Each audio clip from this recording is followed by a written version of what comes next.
আগামী ১ সেপ্টেম্বর বিএনপির ৪৭তম প্রতিষ্ঠা বার্ষিকীর কর্মসূচি জানাতেই রাজধানীর নয়াপল্টনের দলীয় কার্যালয়ে ডাকা হয় এই সংবাদ সম্মেলন। জানানো হয় বর্ষপূর্তিতে সপ্তাহব্যাপী র্যালি, আলোচনা ছাড়াও থাকবে নানান আয়োজন।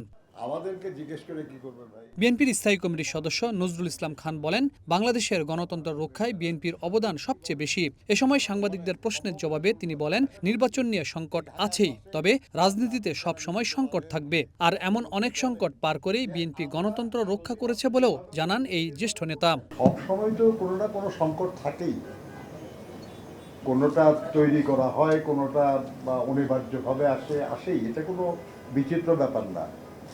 আমরা তার মধ্যে দিয়ে এগিয়ে যাই।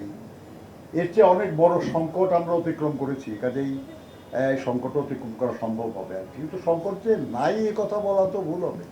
ব্যালট পেপারে সিল মারবেন না মেশিনে টিপ দিবেন ইভিএম, শুধু এই নিয়ে কত বছর ধরে আমরা আলোচনা করতেছি বলেন?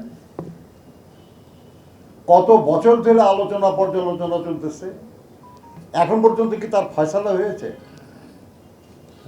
আর আপনি গোটা নির্বাচন ব্যবস্থা বদলে দিতে যাচ্ছেন। নজরুল ইসলাম খান অভিযোগ করে বলেন, ইভিএম পদ্ধতিতে ভোটের ব্যবস্থা নিয়ে বিতর্ক এখনো চলমান। সেখানে পিআর পদ্ধতি ভোটে জনগণের অধিকার প্রতিষ্ঠা পাবে না। তাই দেশের বর্তমান প্রেক্ষাপটে পিআর পদ্ধতিতে ভোট অযৌক্তিক বলেও দাবি তার। দল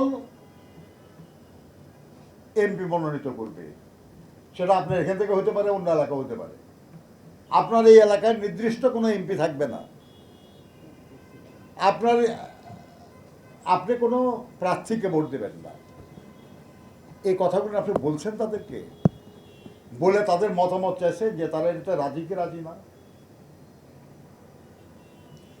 এগুলো আমরা মনে করি যে এই নিয়ে যখন ইনসিস্ট করা হয় তখন তো সন্দেহ করাই যায় আর কি, যে এটা একটা অযৌক্তিক চেষ্টা। যদি আপনি এটা রাজিও হন তাহলে তো এই নির্বাচন আপনি এটা করতে পারবেন না, কারণ সংবিধান সংশোধন না হওয়া পর্যন্ত তো এই ব্যবস্থা আপনি কার্যকর করতে পারবেন না। আর সংবিধান সংশোধন করার ক্ষমতা তো সংসদে,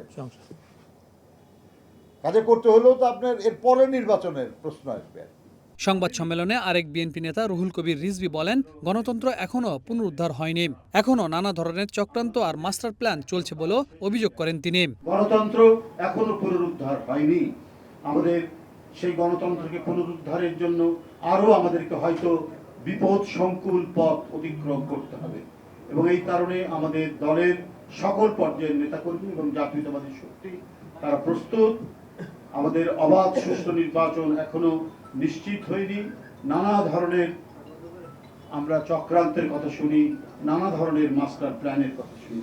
এদিকে সকালে বিএনপি মহাসচিব মির্জা ফখরুল ইসলাম আলমগীরকে দেখতে হাসপাতালে যান জামায়াত ইসলামের একটি প্রতিনিধি দল। এ সময় দলটির নায়েবে আমির বলেন, সনদ নিয়ে কিছু পর্যবেক্ষণ রয়েছে, তবে নির্বাচন কিভাবে সুষ্ঠু হবে তা নিয়ে দলগুলোর মধ্যে আলোচনা হতে পারে। বৃহৎ রাজনৈতিক দলগুলো মিলে আগামী নির্বাচনটা কিভাবে ফেয়ার হবে, সুষ্ঠু হবে, উৎসবমুখর হবে এবং সেক্ষেত্রে কি কি প্রতিবন্ধকতা হতে পারে, এটা আলাপ আলোচনা করেই আমরা মনে করি যে একটা জায়গায় আমাদের পৌঁছা উচিত। এবং সেক্ষেত্রে আমি এটা বিশ্বাস করি যে সকল মেজর স্টেকস এই ব্যাপারে একমত হবে এবং আমরা একটা খুব ভালো পরিবেশে নির্বাচন করতে পারব।